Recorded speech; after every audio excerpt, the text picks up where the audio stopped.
ካይል ማካውሊ ይባላል። ምናልባት ማንቸስተር ዩናይትድ ቤት ውስጥ ኢኔዮሶች ከመጡ በኋላ አዲስ የሆነ ሪክሩትመንት ሲስተም እየተጠቀሙ እንደሆነ ይታወቃል። በባለሙያዎች ለመመራት ጥረት እያደረጉ ነው ያሉትና ኢኔዮሶች ምናልባትም ወደ ማንቸስተር ዩናይትድ ከመጡ በኋላ ወይ ደግሞ የማንቸስተር ዩናይትድን ፐርሰንት ከገዙ በኋላ ስፖርቲንግ ጉዳዮችን በሙሉ እንደሚቆጣጠሩ ይታወቃልና እያደረጉ ካሉት ነገርና ያው መጥፎ ነገሮቹ እንዳሉ ሆኖ ማለት ስህተቶቹ እንዳሉ ሆኖ ለምሳሌ ያሰልጣኝ ሹምሽር ላይ ወደ 30 ምናምን አካባቢ አውጥተዋል አይደለ? ከመጡ በኋላ ለአሰልጣኝ ኤሪክ ቴን ሃግ አዲስ ኮንትራት ሰጥቶ ከዛ መልሶ አሰናብተው ከዛ በኋላ ለሩበን አሞሪም የኮንትራት ማፍረሻ ለስፖርቲንግ ከፍለው ከዛ በኋላ መልሶ እሱንም አሰናብተው ምናምን አይነት ነገሮችን ተመልክተናል። ግን እነዚህ እንዳሉ ሆኖ ከጥሩ ነገሮች መካከል ግን ይሄ ሙያ ለባለሙያ የሚባለው ነገር አለ አይደለ? ያን ነገር እያደረጉ ያሉበት መንገድ ኢኔዮሶችን የሚያስደንቅ ነገር ይመስለኛልና በእያንዳንዱ ቦታዎች እነ ጄሰን ዊልኮክስ ሊሆን ይችላል ብቻ ብዙ ቦታዎች አሉ። ዛሬ ግን ስፔሲፊካሊ ለማውራት የፈለኩት የስካውቲንግ ዲፓርትመንት አባል ወይ ደግሞ ፓርት ኦፍ ስካውቲንግ ዲፓርትመንት የሆነ የማንቸስተር ዩናይትድ ስካውቲንግ ዲፓርትመንት ውስጥ ካይል ማካውሊ የሚባል ከዚህ በፊት በተለያዩ ክለቦች ውስጥ መስራት የቻለ ባለሙያ አለ። ስለዚህ ባለሙያ ተጽዕኖና ምናልባት በዚህ ክረምት ላይ ደግሞ ምን አይነት ተጽዕኖች ሊኖሩት ይችላሉ የሚለውን ነገር ለማየት እንሞክራለን። ከዛ ውጪ ደግሞ ማንቸስተር ዩናይትድ ሌላ ከአካዳሚ እየወጣ ያለ ደግሞ አንድ ብርቅዬ ልጅ አለ። ይሄም ልጅ ምናልባት ለማይክል ካሪክ አጫወት ፐርፌክት ነው ተብሎ ይታሰባል። ለብራያን ምቡሞ ደግሞ ይሄ ድሪም የሚያደርገው አይነት ተጫዋች ነው ተብሎ ተጠቅሷልና ለምንድን ነው ለካሪክ ፐርፌክት ነው የሚባለው? ሲቀጥል ምቡሞ ድሪም የሚያደርገው አይነት ተጫዋች ነው ያስባሉስ ምን አይነት ኳሊቲ ቢኖረው ነው የሚለውን ነገር ለማየት እንሞክራለን። ከዛ ውጪ ደግሞ ማንቸስተር ዩናይትድ ከኦሪሊየ ሾዋሜኒ ጋር ስሙ እየተያዘ እንደሆነ ይታወቃልና የዚህ ልጅ ወደ ማንቸስተር ዩናይትድ የመዘዋወር ያለመዘዋወር ጉዳይ በጆዜ ሞሪኒዮ ላይ ዲፔንድ ያደርጋል እየተባለ ይገኛል። ምንድነው የሚያገናኘው ያኛውን ማለት ለብሮ ጆዜ ላይ ዲፔንድ የሚያደርገው የሚለውን ነገር በዝርዝር ለመመልከት እንሞክራለን። ከእናንተ የሚጠበቀው ታዲያ እስከ ፕሮግራማችን መጨረሻ ድረስ አብራችሁን መቆየት ነው። ለዚህ ቻናል አዲስ ከሆናችሁ ሰብስክራይብ ማድረጋችሁን እንዳትረሱ። አዲስ ካልሆናችሁና ኦሬዲ ሰብስክራይብ ካደረጋችሁ ደግሞ ሼር በማድረግ ብዙ ቦታ እንድንደርስ እንድታደርጉ እንጠይቃችኋለን። መልካም ቆይታን ተመኙ። ማንቸስተር ዩናይትድ ከግሌዘሮች መላቀቅ ባይችልም ግን ከስፖርታዊ ጉዳዮች ግን ግሌዘሮችን ማራቅ መቻሉ ይታወቃልና ግሌዘሮች ላይ ያለው ተቃውሞ አሁንም በርዷል ማለት ይከብዳል። ስቲል አሁንም ጥያቄዎች አሉ። ምክንያቱም ማንቸስተር ዩናይትድ አሁን ባለበት ሌቭል ረክቶ ወይ ደግሞ አሁን ባለበት የሚደሰት አይነት ቡድን አይደለም። ምክንያቱም ማንቸስተር ዩናይትድ ያለውን ላይክ ጀስት ባክግራውንዱን ከተመለከታችሁ ያለውን ፋን ቤዝ ከተመለከታችሁ ተጽዕኖዎቹን ስትመለከቱ ምናምን በፍጹም ማንቸስተር ዩናይትድ በእንደዚህ አይነት ፐርፎርማንስና በእንደዚህ አይነት አሁን ባለበት ቦታ ላይ ረክቶ ሊቀመጥ እንደማይችል ግልጽ ነው። ወይ ደግሞ ተረጋግቶ ተደስቶ ሊቀመጥ እንደማይችል ግልጽ ነው። ማለት ወደ ቻምፒየንስ ሊግ አለፈ፣ ኦኬ በቃ ይሄ ነው ኤንዲንጉ፣ በቃ ይሄ ነው መዳረሻው ብለን ልናስብ አንችልም። ስለዚህ ማንቸስተር ዩናይትድ ከዚህ የተሻለ ይፈልጋል፣ ከዚህ በላይ ይፈልጋል፣ ከዚህ በላይ ኤክስፔክት ያደርጋል ማለት ነው። ምክንያቱም እንደ ክለብ ማለት እንደ ቲም አለ። አሁን ያለው ቲም ምናልባት ቻምፒየንስ ሊግ መብላት አለበት፣ ቻምፒየንስ ሊግ ኤክስፔክት ይደረግበታል አይደረግበትም እርግጠኛ ላልሆን እንችላለን። ምናልባት በቻምፒየንስ ሊግ ሌቭል ለመጫወት ልክ እንደነ ፔዥ አይነት ቡድኖችን እየተመለከትን ነው የምንገኘውና ምናልባት በዛ ሌቭል ያሉ ተጫዋቾች አሉት የማንቸስተር ዩናይትድ ሊያከራክር ይችላል። እንደ ክለብ ግን እንደ ቲም ሳይሆን እንደ ክለብ አጠቃላይ እንደ ክለብ እንደ ብራንዱ ግን ከተመለከትን ቻምፒየንስ ሊግን ይሄ ሁላ ጊዜ ሳይበላ መቆየቱ ራሱ ለማንቸስተር ዩናይትድ የሚያሳፍር ነው አይደል? ኦልሞስት ከ15 ዓመት በላይ ሆኖታል አይደል? ለመጨረሻ ጊዜ የቻምፒየንስ ሊግ ዋንጫን ማሳካት ከቻለ ይሄ ለማንቸስተር ዩናይትድ የሚመጥን አይደለም።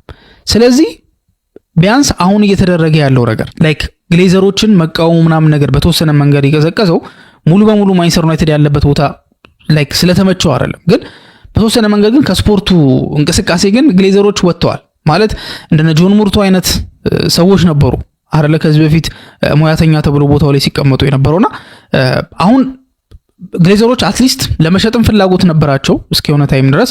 ግን አሁን ግን አትሊስት የስፖርቲንግ ጉዳዩን ግን ለኢኔዮሶች ሰጥተው ከዛ በኋላ እነሱ ሌላ ነገር ላይ ፎከስ ለማድረግ ነው ስምምነት ላይ ደርሰው ወደ ስራ የተገቡ። ታዲያ ኢኔዮሶች ከገቡ በኋላ ካደረጓቸው ትልልቅ ነገሮች መካከል አንደኛው ይሄ ሙያ ለሙያተኛ የሚባለው በቃ ሙያ ለባለሙያ የሚባለውን አሰራር ሙሉ በሙሉ እየተገበሩ ያሉ ይመስላሉ አይደለ?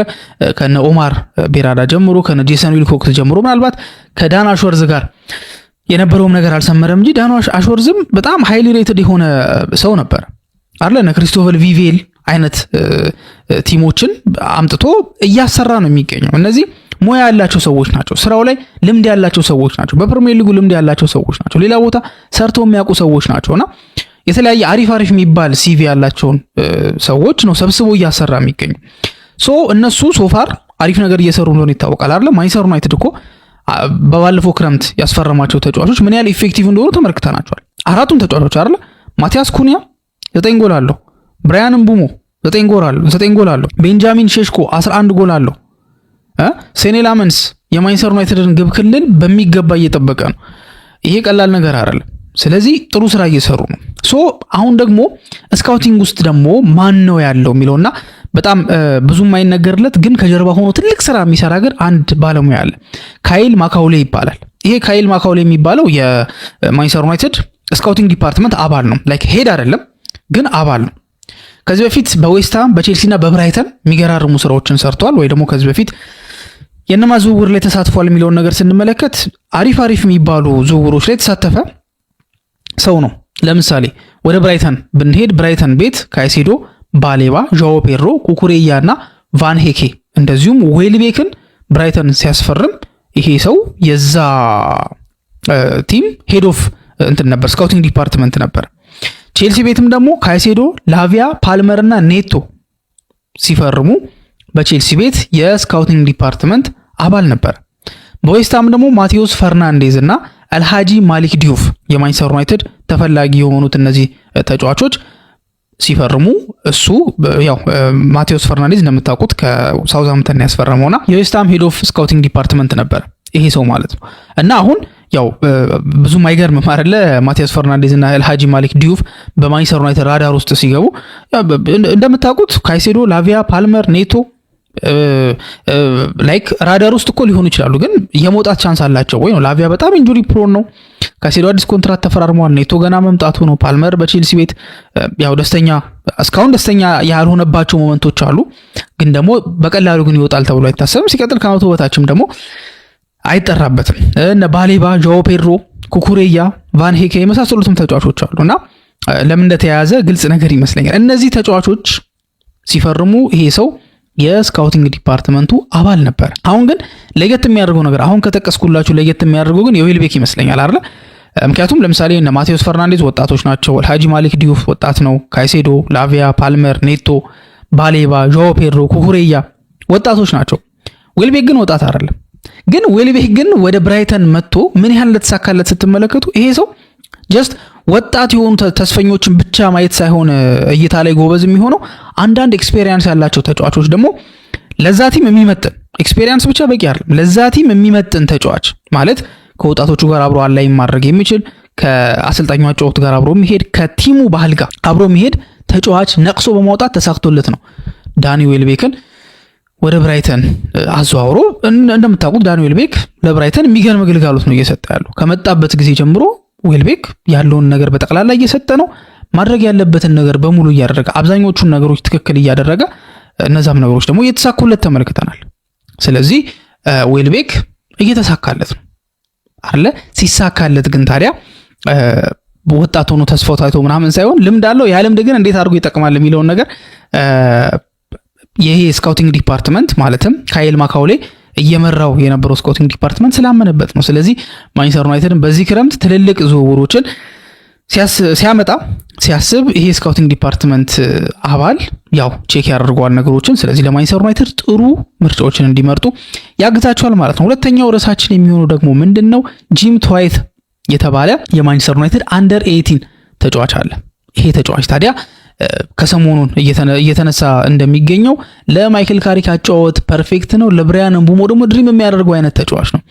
ይሄ ተጫዋች ባለፈው ከሊቨርፑል ጋር ማለት ማንቸስተር ዩናይትድ ሊቨርፑልን 4-1 ባሸነፈበት ጨዋታ የአንደር 18 ጨዋታ ማለት ነውና እዛ ጨዋታ ላይ ነበረ ሴንትራል ሚድፊልድ ቦታ ላይ ነበር ሲጫወት የነበረው።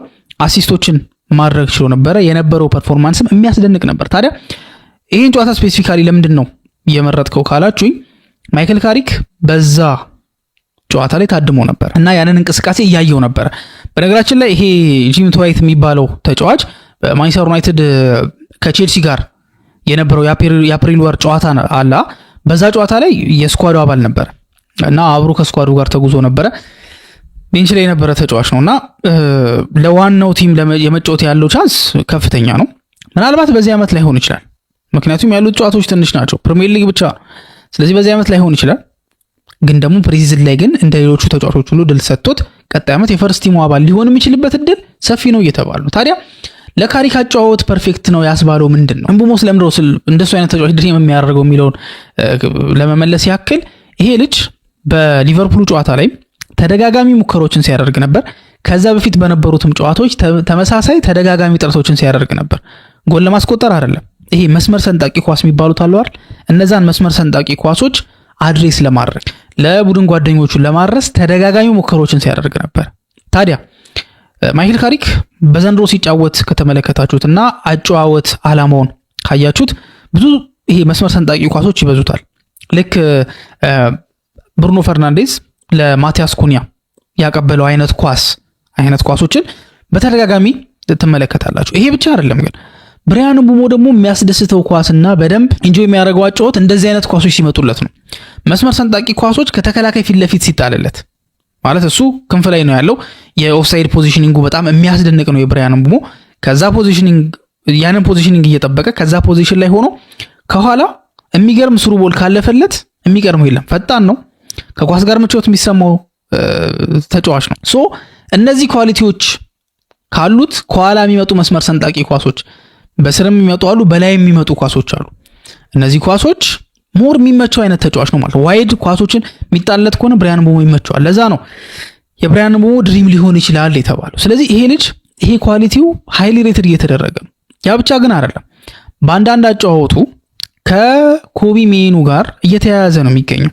ምናልባት የኮቢ ሜኑ ቤንች ለመሆንም በቂ አቅም ያለው ተጫዋች እንደሆነ ይታወቃል። እንደምታውቁት የማንቸስተር ዩናይትድ አካዳሚ እየተነቃቃ ነው ያለው ስፔሲፊካሊ በኮቢ ሜኑ ምክንያት እንጂ ማለት አሁን በቅርቡ ነው የምላችሁ እንጂ ባለፈውም እንደተነጋገር ነው ኮቢ ሜኑ ራሱ ሳይቀር ኢንስፓየርድ ሲሆን የነበረው በማርከስ ራሽፎርድ ነበር። ራሽፎርድ እንደሚታወቀው የአካዳሚ ምሩቅ ነው።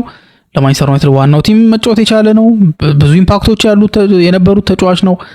አሁንም የተወሰኑ ሌጋሲዎችን ትቶ ነው ሄደው አሪፍ የሚባሉ ጊዜያቶችን አሳልፈዋል። ሃይስ ነበሩት፣ ሎስ ነበሩት። ግን ደግሞ አጠቃላይ ግን ጠቅላላ ስናደርገው ግን ራሽፎርድ በመጥፎ የሚታወስ አይነት ተጫዋች አይደለም። ልክ እንደነ ማርሻል አይነት ፐርፎርማንስ አልነበረም የነበረው። እንደ ጋርናቾ አይነትም ደግሞ በደጋፊዎች የተጠላ አይነት ተጫዋች ሌቭል አልደረሰም። እንደነ ጄሲ ሊንጋርድም አይነት ለትንሽ ጊዜ ብልጭ ብሎ ድርግም ያለ አይነትም ተጫዋች አይደለም።